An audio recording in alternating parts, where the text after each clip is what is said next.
So the idea is this is God speaking to us, okay? And it's kind of on the theme, kind of, pretty much, of what we're talking about tonight.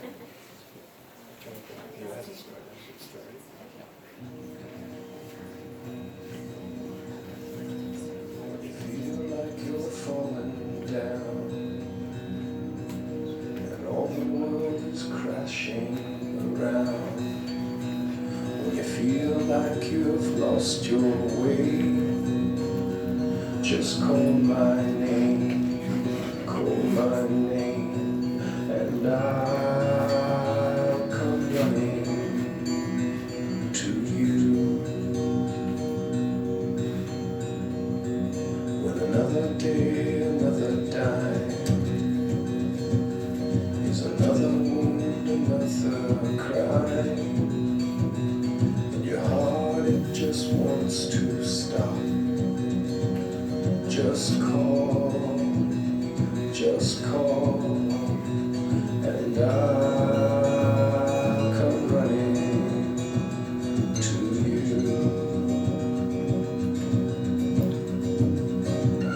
You are the birds that chirp inside the forest of my soul, where flowers bloom as big as stars and water drops, they shine like gold, and all the leaves are whispering the lyrics to a song of love, whose anchor is not in the sea but in the clouds above. And I'll come running to you.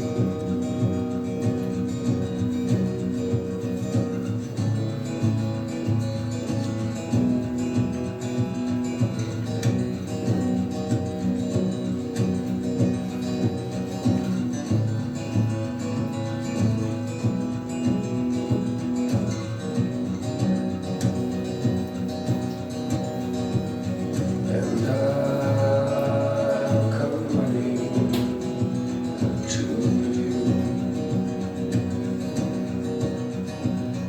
And I'll come inside the forest of my soul, where flowers bloom as big as stars and water drops, they shine like gold, and all the leaves are whispering the lyrics to a song of love, whose anchor is not in the sea but in the clouds above. And you are the birds that chirp inside the forest of my soul, where flowers bloom as big as stars and water drops, they shine like gold, and all the leaves are whispering the lyrics to a song of love, whose anchor is not in the sea but in the clouds above. And I'll come running to you. And I'll come running to you.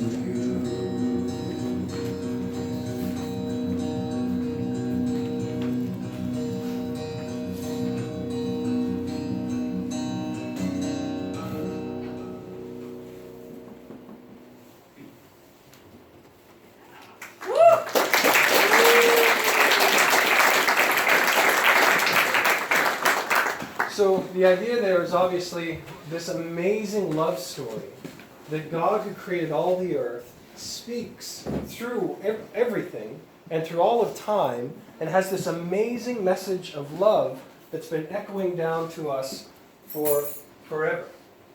That's his message. That's what he's trying to say. But so many people don't hear that. They don't understand that. They don't get that. There's this tremendous... Oh, I'm talking about this slide stuff back a little bit. There's this tremendous misunderstanding. Now, misunderstandings are incredibly common for us as humans. I'm kind of walking a little bit because I don't know who can see me. But some people going down the sides. But misunderstandings are totally common. I think I was looking into some misunderstandings. You probably heard of these before. There was what was it? What was one of them? I was thinking of... There was this pen made by a company named Parker, and it was a fountain pen. You guys know what a fountain pen? They're fancy. They got like this flood of ink. You almost like do calligraphy with them. And they were selling it in Mexico.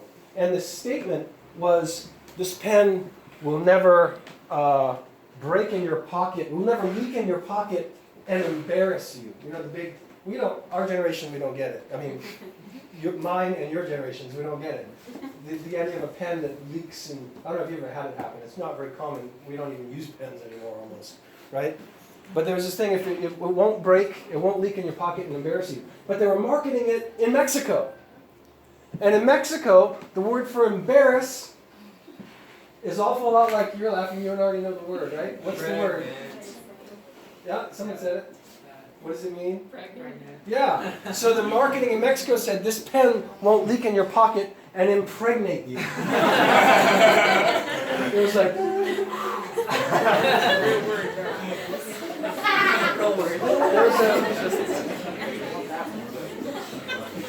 a Cornair or something like that had an hair product. It was called the Mist Stick. And you wind your hair around it, and it gives you, wonderful curls. Shiny, glossy, beautiful curls. And they translated it into French. But they translated it, unfortunately, mist somehow became the manure stick. Poop stick. You wrap your hair around it, and so it didn't sell so well. There are things like that all, like, Pepsi. Pepsi's big thing in Japan was the taste of a new generation. When they translated that into Japanese, it said, it'll bring your relatives back from the dead. Like, for real. That's not even, it's funny, that's really what happened. Or the Chevy, or I think it was the Chevy Nova. You guys know that one? And you've heard that before? They're also marketing this in Mexico, and no one was buying it. And why? I see you saying it. Nova. It doesn't go.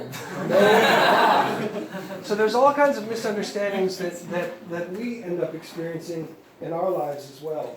And so God has this message, and somehow we just often completely miss the boat. I think it was in Russia, was it? I've got a note here. Africa. Gerber baby food. You guys know this one? Anyone heard this one? Gerber baby food? They were like shocked. They wanted nothing to do with it. Because in Africa, they always put a picture on the outside of what's inside. Seriously. When they saw the shells of the smiling baby face, they're like,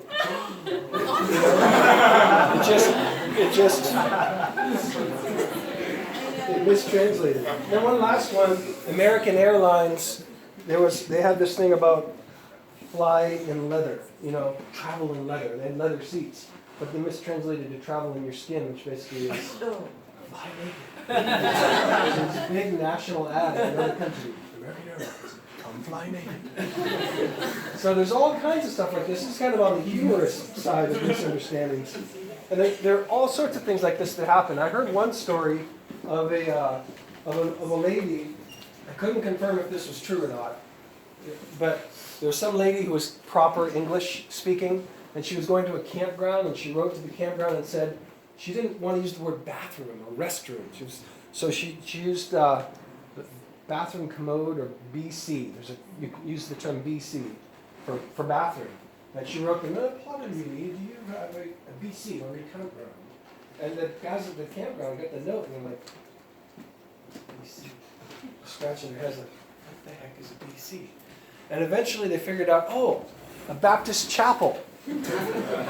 And so it was a pretty big misunderstanding. And so they wrote back, and I have what they wrote. They said, Dear Madam, she wanted a bathroom.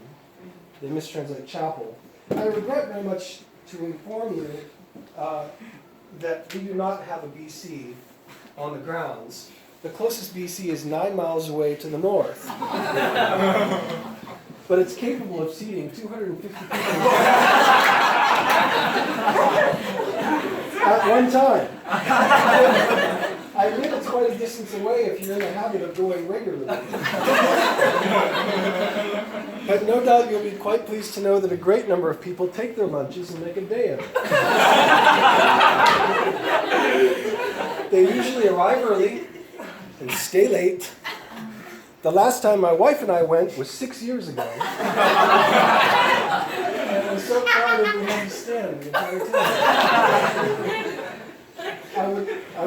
I must confess it pains me very much not to be able to go more regularly. But it's surely not for lack of desire on my part. As we grow older, it gets more and more difficult, particularly in the winter. If you decide to come to the campground, perhaps I could go with you the first time and sit with you and introduce you to all the fine folks. This is a really friendly community. So that's a pretty tragic misunderstanding. Now, this is all on the funny side, but we know that there are misunderstandings of all kinds that happen in life, right? And we're going to get into one of those misunderstandings right now from 2 Samuel chapter 4. 2 Samuel chapter 4, and we're only going to read a couple verses. Oh, looks like it's just one verse from 2 Samuel 4, and then we're going to hop to 2 Samuel 9. If you have your Bibles, pull them out, but I will be reading it if you don't have them on you. 2 Samuel 4, verse 4. Jonathan, Saul's son, who happened to be David's bosom buddy, close friend, had a son who was lame in his feet. So Jonathan had a son who was lame in his feet. He was 5 years old when the news came about Saul, King Saul. You know King Saul? Tall and handsome. This is an aside. I'm gonna jump to the side here. I was at Linfield College a long time ago. I wasn't a student, but I was there, and I was visiting, and I was at their theater, and it was a group like this. There was a bunch of college people there, and this guy walked in. I'm not kidding. He would have to duck through that arch, I think. Like, this guy was freakishly big, like mind-numbingly. Like, you blink and is that for real? Because everybody was up to his elbow. You know what I mean? It was crazy. And not only that, but he was freakishly handsome. It was the strangest thing to see someone, because sometimes, when you get to be 7 feet tall, you're kind of a little gangly, and this guy was like the kind of guy you'd send to another planet if there were aliens. You wanted to show them what. I'm not saying there are aliens, but if there were, and you wanted to show what humanity was like, that's the guy you'd send. And that's what Saul was like.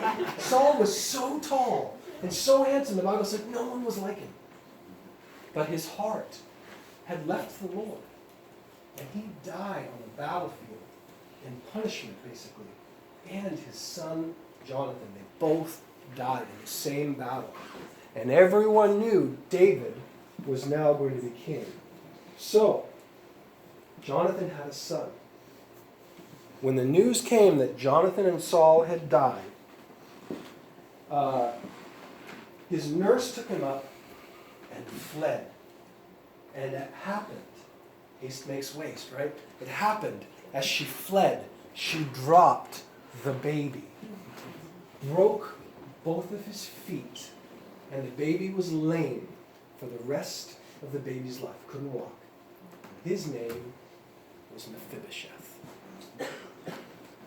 So Saul and Jonathan die. The nurse grabs the baby, starts to book it out of the castle or whatever, and whoa, loses the baby. I have a friend. Who knows Isaiah 10? Yeah, his leg was broken. His mom dropped him one time. This kind of stuff happens. He was just a little baby. But she's running, and she drops the baby, breaks both of his feet. But the thing about it is, it's all this humongous, tragic misunderstanding. Now, why was she afraid? Her fear was actually kind of legitimate. It was a misunderstanding, but it was kind of legitimate. Why was she afraid? You guys can tell me. I know you guys are sharp and you know the answer. Why was she going to run? She was afraid. She was afraid that David would kill Saul's descendants. Right. Yeah, is that what you're going to say? Yeah, Same thing? Yeah. She was afraid. Now, why? Let me ask you this then. Why? Excellent. What's your name? Jordan. Jordan. Fantastic. Why was she afraid that they were going to kill the descendants? Because he would be the next king. That's right. And that was kind of normal. You guys ever heard of the Romanov family? They're from Russia? And in 1918, the king, I don't know if they call him the king of the Czar. What's that? Tsar. Thank you. Tsar. Thank you very much. The Tsar and his wife and his 5 kids, were they all daughters? You guys know? All 5 of his daughters, plus a bunch. Oh, there's a boy? 4 girls and 1 boy? Okay. So Alexei was a boy? Four girls and one boy of the Romanov family, plus the friends that stayed loyal to them, they all went into hiding because the Bolshevik, you've got to be careful when you say that, Bolshevik revolution happened, and they went into hiding, and they were in hiding for quite a while, and eventually someone came in who knew the family really well and said, oh, we've got to flee this building, and they took him into another room in a cellar and left him there while the carriage could come in to get them, or the truck or whatever it was, 1918, I'm not sure what they were moving around in at that time. But they had him hidden there, and while they were hidden there waiting for their escape, this is all planned, the soldiers went down with machine guns, or guns, and killed them all, murdered them. And the story goes that some of the women survived the initial round of shooting because their clothes had diamonds sewn into them. They were traveling with all their possessions. And the diamonds, so they killed them after. They went through and made sure everyone was dead. The nurse was in the corner, not the nurse, the maid, holding up a pillow full of gems, and they just went to her last, and they were just destroyed. Because oftentimes, even as recently as 1918, when a new crowd comes in, they would clip all the quote-unquote loose ends to secure their dynasty so that no one would be undermining them. We have something similar in our country now, only we don't kill people, but we fire them. When a new president comes in, the entire White House is pretty much fired. And they bring in all their own people because they don't want people they can't trust. So when Saul and Jonathan died in battle, his nursemaid picked up Mephibosheth and ran to save the baby. Ran to save his life. But it was all a misunderstanding. We'll get into what that misunderstanding is, but I'll tell you about another misunderstanding that I was personally a witness for. I've done a lot of mission trips, a lot of short-term mission trips, and like a month-long type of thing. And I went with one trip, and I had a young lady on the trip who really wanted to speak Spanish. We went into, I think, Nicaragua. And we were, it's Nicaragua, because I know there's a couple lakes that have freshwater sharks, and the only place in the world like that. Anyway, it was her turn to preach. We're letting everyone preach, and she really wanted to use her Spanish. And so she got up and she started rebuking this little village. Not rebuking, but warning, that's better. Warning this little village about not their pecados, which are sins, but their pescados, which are fish. And I didn't have the heart to stop her. And everyone was giggling in the village, so they knew. But she kept warning them of their bad fish. Everybody's got bad fish. God wants to forgive you of your bad fish. If you'll just say to God, I'm sorry for my bad fish, He'll take your fish away. That whole thing. It was a big misunderstanding. So these things that happen that are funny, and then there are some that are really, really serious, really bad misunderstandings that can split up friendships. And that's what happened here in this story with Mephibosheth. Because when you jump to chapter 9 in 2 Samuel, so in between chapters, between 4 and 9, David basically conquers the world. He was the king of just Judah, then he became the king of all Israel, and now he was all the other nations that had been attacking Israel all the time, now served him. He was like the king of the world. And he says in chapter 9, now David said, is there anyone who is left of the house of Saul, that I may show him kindness for Jonathan's sake? And there was a servant of the house of Saul whose name was Ziba. So when they called him to David, the king said to him, are you Ziba? He said, at your service. Then the king said, is there not someone of the house of Saul to whom I may show the kindness of God? And Ziba said, there is still a son of Jonathan who is lame in his feet. So the king said to him, where is he? And Ziba said to the king, he's in the house of Machir, and the son of Amiel and Lodabar. Then the king sent him and brought him out of the house. And in verse 7, when they brought him, he fell flat on his face. So they bring this lame man who's been in hiding from David all this time, like years and years in hiding. And he's been discovered. And they're bringing him. And he's pretty much sure they're going to stab him. They're going to kill him. Because he's Saul's son's son. If anyone has a claim to the throne, it's this guy. And he comes in and he can't walk, and they stand him before David, and he just collapses on his face. He lays prostrate before David and says, I'm your servant. He says, are you Mephibosheth? And he cries out, here is your servant. And David says to him, he says, what? Like the song that I played, I'll come running to you. When you cry out to God in your dark moment, right after committing sin, and you cry out to God. Right after, in the midst of confusion or depression or anxiety, and you cry out to God. What does God do? The Bible says that he comes running. I come running to you. They didn't understand that about David. David had this love with Jonathan, this connection with Jonathan. He falls on his face, basically expecting to die. And what David says to him is, do not fear. For I will surely show you the kindness for Jonathan, your father's sake, and will restore to you all the land of Saul, your grandfather, and you shall eat bread at my table continually. What does he say to this kid or guy?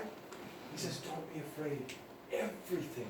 Now, listen to this. Everything that Saul ever owned, because David has far surpassed Saul. Everything that Saul has ever owned, the wicked king who pursued me and chased me and tried to kill me 100 different ways, but I didn't fight back. I protected the Lord's anointed. And everything he ever owned, Mephibosheth, I give to you. You are now probably the second most wealthy person in the entire world. I give you all of Saul's possessions. And I give you people to take care of. He goes on to give him possessions and people to take care of everything. And he says, you will eat at my table continually. So he's going to be in the king's house, sitting at the king's dinner table, which means he's going to be a part of all the most important conversations that ever happened in Israel. They're going to happen around David. When all the dignitaries come, Mephibosheth will be there too, like the heartbeat of everything. Mephibosheth bowed himself and said, what is your servant that you should look upon such a dead dog as I? And the king called to Ziba, Saul's servant. So he goes to Ziba now. He's talking to Mephibosheth. Now he talks to Ziba, who is the servant. He says, Ziba, I have given your master's son, this guy Mephibosheth, all that belongs to Saul in his house. Therefore, you and your son, he has 15 sons, you and your entire family who has served the king so faithfully, you're now going to serve Mephibosheth. And he gives them all of this. And Ziba said to the king, according to all that my lord the king has commanded his servant, so I will do. As for, and this is where it closes, as for Mephibosheth, said the king, he shall eat at my table like one of the king's sons. Mephibosheth also had a son. His name was Micah, and who also dwelt in the house of Ziba. So Mephibosheth lived there with him continually. So the idea is this. Mephibosheth is lame, he can't work, he's in hiding, he has nothing, he's on the run, and he's brought before the king, totally misunderstanding what the king wanted, falls down before the king, and the king says, no, don't you get it? I love you. You're my son now. And so Mephibosheth, who has a son himself, is now going to bring his own son into glory, into this prestigious, amazing position and situation. It's shocking. And everything changes when this happens. I really like the scene, one of my favorite scenes from the movie. A lot of people here were around me a lot years ago when I would teach a lot, so you guys probably remember this scene. What can you remember what my favorite scene from the movie is? Maybe yes! The original one, not the second one, sorry. Charlie and the Chocolate Factory. And what scene was it? You remember? You got the movie right. The Gobstopper! The everlasting Gobstopper. Oh, Gene Wilder died recently. That's so sad. I listened to his autobiographical audiobook. But anyway, so Charlie in Willy Wonka gets a golden ticket. You guys are familiar with the story, right? And he goes, and then in the alley, Slugworth. Slugsworth? Okay, Slugs with an S. Slugsworth? Whatever his name is. That guy. Creepy guy. Creepy guy is like, if you get in there and get the everlasting Gobstopper, you know, and he's like, and so they go to Willy Wonka's place, right? You guys can translate that. Right? It works in pretty much any language. So Charlie gets there, and they get the everlasting Gobstopper. And they get to the end. Just got that. I always wanted, I know it's just a prop in the movie, but I was like, look at that thing. We find out it's plastic, but when I was a kid, I was like, it never ends. It looked super uncomfortable, but it would never end. So he has the everlasting gobstopper, and Willy Wonka turns out to be a total putz. He's like, you broke the contract, you're out! The fine print, he says, screaming, and his hair flapping.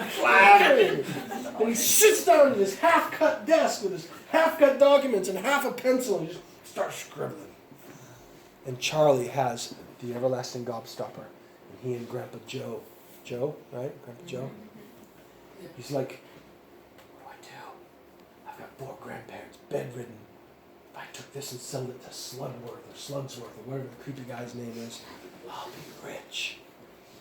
But something in his heart says, no, it wouldn't be right. Because he starts to leave. And he goes back, it's so powerful to me. Even though it's Willy Wonka, I know, really.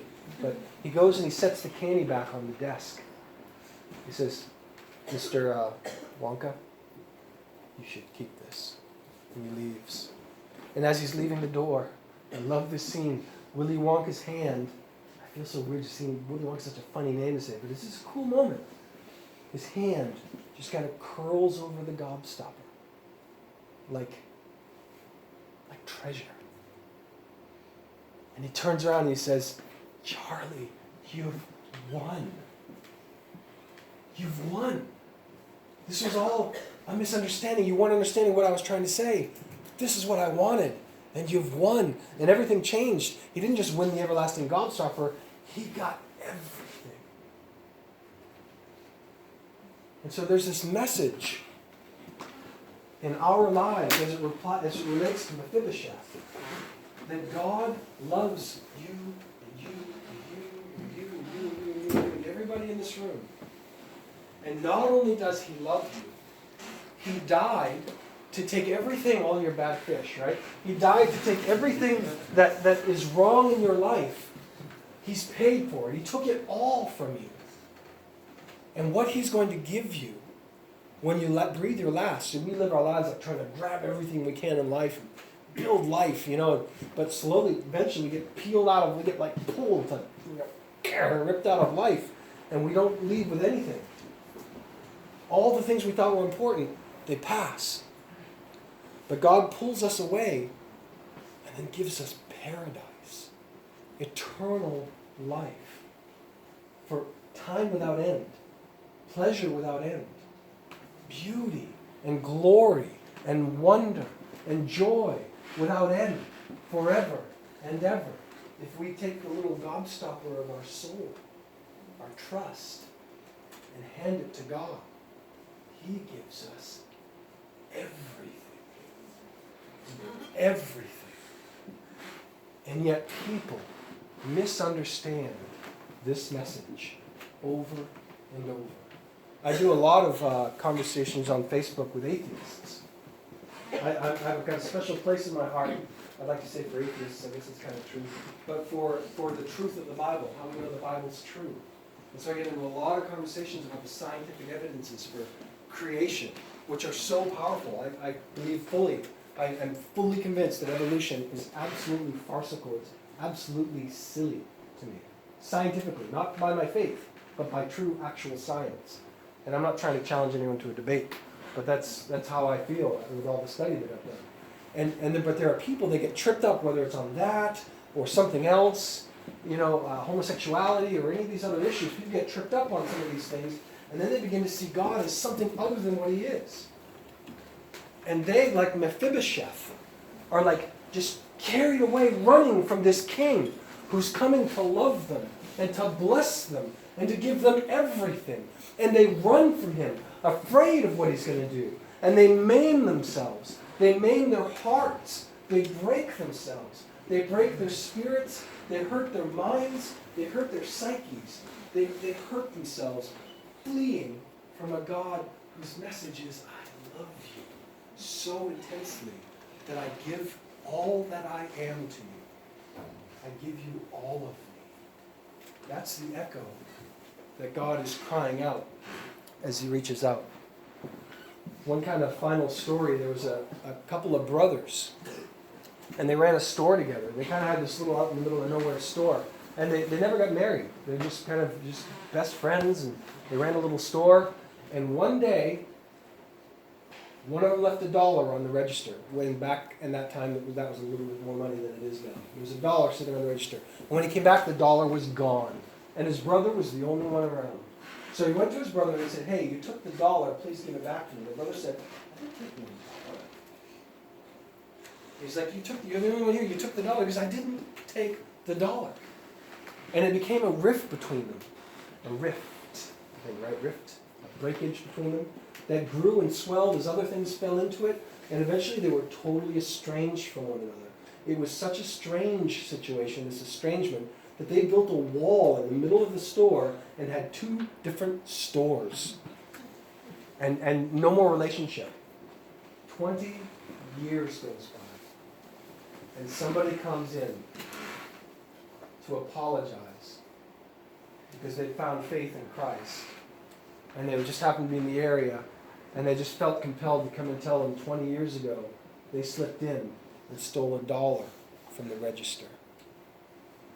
And the brother just started to sob. And he says, "Could you please do me a favor?"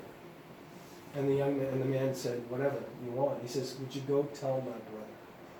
And so he went to the next store, told his brother, and the brothers were reunited after 20 lost years because of a misunderstanding.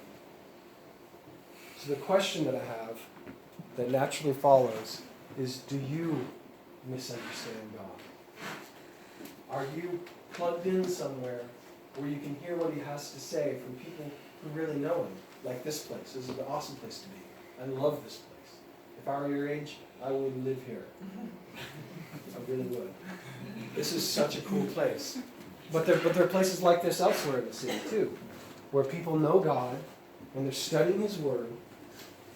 If you dig into something like that, I am telling you, my brothers and sisters, that you can escape decades of unnecessary pain and misery because you have misunderstood in some way God's heart for you. Maybe you don't really believe he loves you. Maybe you don't really believe he's got your best interest in his mind. I mean, life is hard. But maybe you're missing something about the endless, wonderful, unbelievable, amazing love that he has for you. And how do we escape that? Well, you get to know God. And how do you do that? What you're doing now. This is a wonderful environment, or any churches that you happen to go to.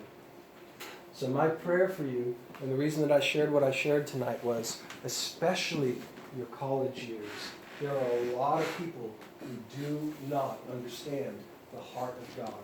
And there are a lot of people on this campus, bless their souls, who would tell you a completely different story of who God is, if he is, and what he wants, if he wants anything at all. Stuff that will hurt your soul and maim your spirits. Not just because it will break you, perhaps, from the fellowship with God, but because it's not true. What we need is truth. And so my prayer for you and all this that I'm sharing is really in line with that. And so I think if I can, I'll close with a couple songs. We can try. Typically we had some worship prepared. Okay. We can do songs before, your songs before or after if you want to. Okay, what would you like to do? How many songs do you have, Jason? Okay, maybe I'll just do one. Okay. I'll do one. I'll kind of close with one song, make any kind of last couple statements, and then it's a real simple song, and then we'll close it up for worship. But the idea is this: the beginning song was this idea that God's love is so powerful for you that you just turn your heart to him, and he comes running to embrace you and to help you. He just wants you to notice. He wants you to know him. He wants you to look up, and he'll come running to you. And this last song that I'll sing right now is somewhat similar. So I've got my guitar.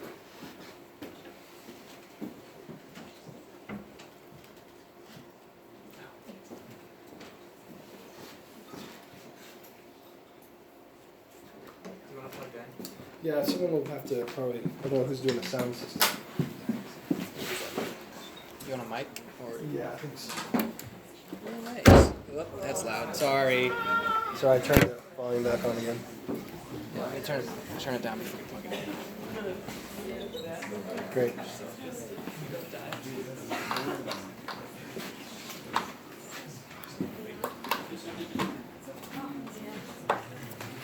So let's see if that works. So you probably have to make the microphone pretty hot. Don't say very loud. I got it. Check 1, check 2. Check 1, check 2. Check 1, check 2. Check 1, check 2. Check 1, check 2. Could you bring up the highs a little bit? Check 1, check 2. Just so hear the check 1, check 2. Check 1, check 2. There we go. That's great. Thanks.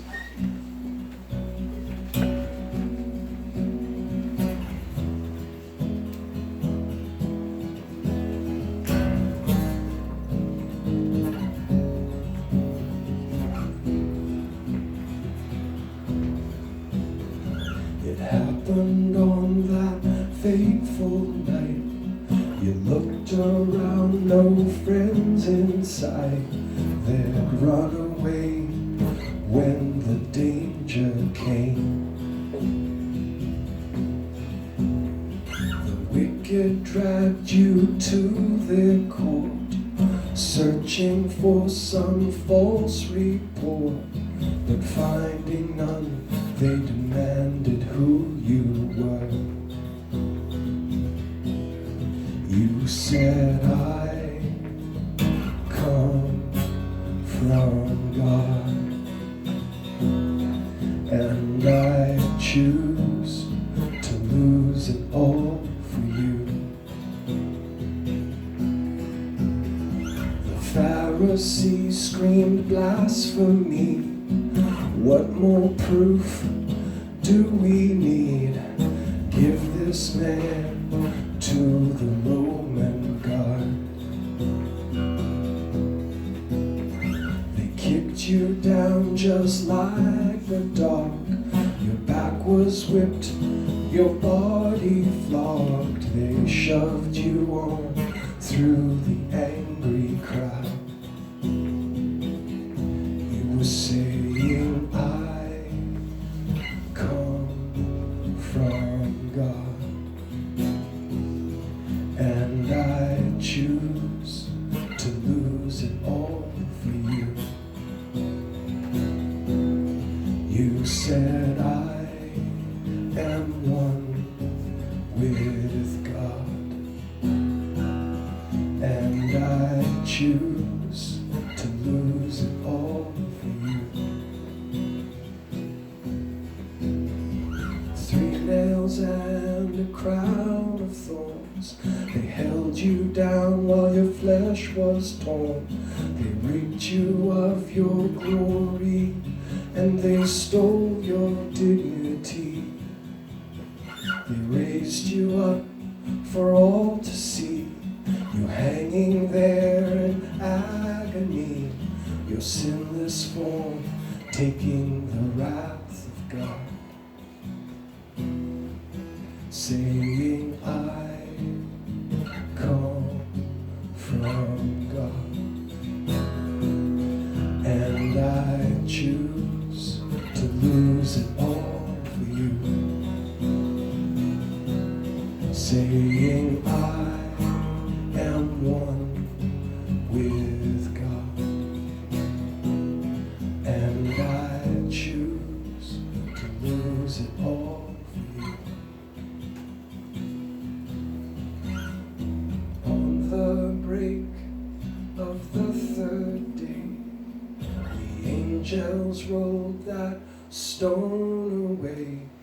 You stood among us and you said, peace. So in conclusion, thank you. In conclusion, he endured everything to give us everything. He held nothing back, and he just wants that little gobstopper in your heart to give him your trust, your hope, your you're you to reach in and entrust him with that. Because his message is, you win everything. I give you everything. So the last thought as we close, what is the single, you already know the answer, what is the single worst thing that mankind has ever done? What's up? The single worst thing mankind has ever done. Just misunderstanding God. Misunderstanding God. Well, especially on that day.